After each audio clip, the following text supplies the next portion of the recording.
నర్సరావుపేట మండలం పెదరెడ్డిపాలెం గ్రామంలో రైతన్న మీకోసం ఇంటింటి పర్యటనలో రైతులతో ప్రత్యక్షంగా మాట్లాడిన గౌరవ శాసనసభ్యులు డాక్టర్ చెదల్వాడ అరవింద్ బాబు కూటమి ప్రభుత్వం ఇస్తున్న సంక్షేమ పథకాలపై అవగాహన కల్పించారు. అన్నదాత సుఖీభవ ద్వారా ఆర్థిక సహాయం పీఎం కిసాన్తో లింకు చేసి నేరుగా రైతుల ఖాతాల్లో జమ అవుతున్నాయన్నారు. రైతు సంక్షేమమే మా లక్ష్యం. కూటమి ప్రభుత్వంలో పార్టీలకు, కులాలకు, మతాలకు సంబంధం లేకుండా ప్రతి రైతుకి లబ్ధి చేకూరుతుందని ఎమ్మెల్యే చెదల్వాడ అరవింద్ బాబు అన్నారు. మనకి హాస్పిటల్ కూడా ఒక 1000 దాకా అందుబాటులో ఉన్నాయి సార్. పక్కాగా 90% పేదోడుగా పడుతుంది సార్. ఒక 10 అటు ఇటుగా బాగుంది. మనకి దానివల్ల ఏంటంటే ఇంట్లోనే పేదోడు పుట్టవల్ల గేదెను కొనుక్కునే పని కూడా ఉండదు. నెక్స్ట్ వాటిని మనం కొనుక్కోకుండా ఒక 3-4 సంవత్సరాలు మన ఇంట్లో ఇంకా గేదె ఉన్నట్టే. కాబట్టి మన హాస్పిటల్కి వచ్చిన తర్వాత కూడా బయట ఎక్కడ చేయించుకున్నా కూడా ఈ త్రిభుజ సేవనే చేసుకోమని చేయమని చెప్పేసి అడగండి. ఖచ్చితంగా మనకి కావాల్సినంత స్టాక్ కూడా అందుబాటులో ఉంది. చక్కటి పరిపాలన ఎన్నో చూశాను. ఎంతమందినో మినిస్టర్స్ని కలిశాను. ఎమ్మెల్యే పదవి కృష్ణారెడ్డి గారిని నాకు వద్దు దేవుడా రమణులు మా ఇంటికి వచ్చే ఇద్దరు క్లాస్మేట్స్ని అయినప్పటికీ నాకు వద్దన్నాను. తన్నే గెలిపించాను, తనే చేశాడు. ఎంతో సర్వీస్ ఉంది. కానీ ఇట్లాంటి ప్రభుత్వాన్ని, ఇట్లాంటి ఎమ్మెల్యే గారిని, ఇట్లాంటి పరిపాలనని నా జీవితంలో ఇక చూడనేమో. అంత చక్కటి దొండపాడు యూనిట్లో పెదరెడ్డిపాలెం, దొండపాడు 2 గ్రామాలు ఉన్నాయి సార్, ప్రకృతి వ్యవసాయ గ్రామాలు. నేను ప్రకృతి వ్యవసాయం దాదాపు 8 సంవత్సరాల నుంచి చేస్తా ఉన్నాను. ఫస్ట్ స్టార్టింగ్ నేను 2 ఎకరాలు మొదలుపెట్టాను సార్. 1 సంవత్సరం నుంచి ఈ పిఎండిఎస్ విత్తనాలు ఉంటాయి సార్.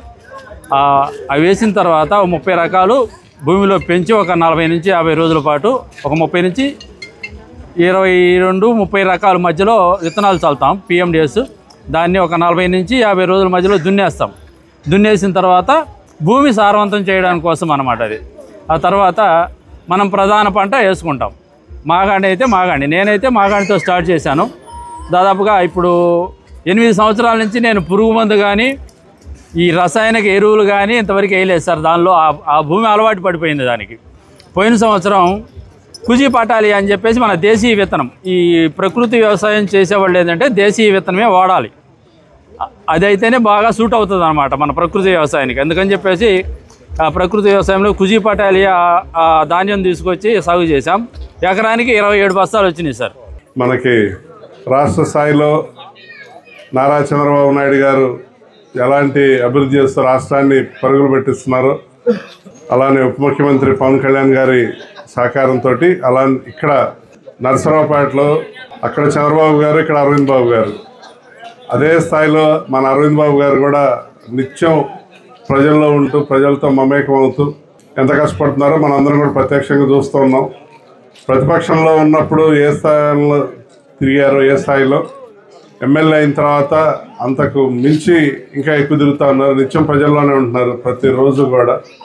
ఆయన హయాంలో నర్సరావుపేట బ్రహ్మాండంగా అభివృద్ధి చెందుతూ ఆరాధ్య నాయకుడు, మన అభిమాన నాయకుడు, పల్నాడు పులి డాక్టర్ కోడెల శివప్రసాద్ గారి వారసుడిగా మన నర్సరావుపేటని మరోసారి బ్రహ్మాండంగా తీసుకెళ్తున్నారు.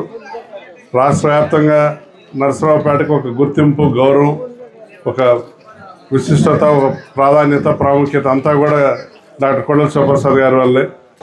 మన పడిన కష్టానికి, మనకి జరిగిన నష్టాలకి వాళ్ళు ఉమ్మడి కూటమిని ఏర్పాటు చేసుకొని నారా చంద్రబాబు నాయుడు గారిని ముఖ్యమంత్రిగా చేసుకున్నాము 4వసారి. మరి మీ అరవింద్ బాబుని మీ ఊరు పక్కనే గ్రామం నన్ను గెలిపించుకున్నారు. మంచి దీవెనలు ఇచ్చారు. మీ అందరికి కూడా ధన్యవాదాలు తెలియజేస్తున్నాను. మనం అందరం కూడా వెనకటి రోజుల్లో మరి ఎర్రజెండా పట్టుకొని తిరిగేవాళ్ళు. 50 ఏళ్ళ క్రితం ఊళ్ళో తిరిగేవాళ్ళు. 6 ఏళ్ళ వయసేపటి నుంచి ఎర్రజెండా పెట్టుకొని తిరిగేవాళ్ళం.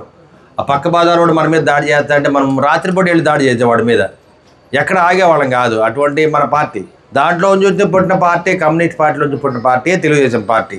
అందుకనే మన రైతు సోదరులందరూ కూడా తెలుగుదేశం పార్టీ అన్నగారు పెట్టంగానే అందరూ దాంట్లో చేరాం. కమ్యూనిస్ట్ పార్టీ నేపథ్యంలో ఉండి ఆ పార్టీకి అండగా ఉన్న వాళ్ళందరం కూడా దాంట్లోకి వెళ్ళిపోయాం. అంటే కమ్యూనిస్ట్ భావాలు ఉన్న వాళ్ళందరూ కూడా ఆ రోజు ఎన్టీ రామారావు గారు సలహా తీసుకొని, పెద్ద పెద్ద నాయకులతోటి సలహా తీసుకొని ఈ పార్టీ పెట్టడం జరిగింది. ఇది తెలుగుదేశం పార్టీ అనేది ఎర్ర రంగు, పసుపు రంగు కలిగిన పార్టీ, గుర్తుపెట్టుకోండి ఎప్పుడైనా కానీ.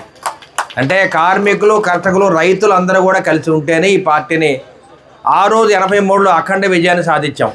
అదే వేవ్ మళ్ళీ 2024లో మనకు రావడం జరిగింది. చంద్రబాబు నాయుడు గారు, పవన్ కళ్యాణ్ గారి కష్టంతో మనం గెలవడం జరిగింది. దాంట్లో సగభాగం మనం కూడా తీసుకున్నాం. కార్యకర్తలు, నాయకులు అందరూ కూడా ఈ కార్యక్రమంలో పాలు పంచుకొని 5 ఏళ్ళు పడిన కష్టాన్ని మర్చిపోయాం.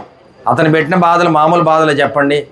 మన ఊర్లో ఒక ఎలక్షన్ చేయడానికి ఒక సర్పంచ్ని గెలిపించుకోవాలంటే ఎంత కష్టపడ్డాం. పౌడిపాడులో ఒక సర్పంచ్ని గెలిపించుకోవాలంటే 24 గంటలు నానా యుద్ధం చేయాల్సి వచ్చింది. అంటే అటువంటి రోజులు ఇవాళ లేవు. అట్లానే మరి రైతులు కూడా 2 విడతలుగా 7,000 వేయటం జరిగింది.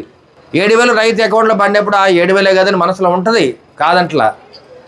మనం ఒక 1,000 రూపాయలు ప్రతి నెల ఎవరికైనా ఇవ్వగలమా చెప్పండి?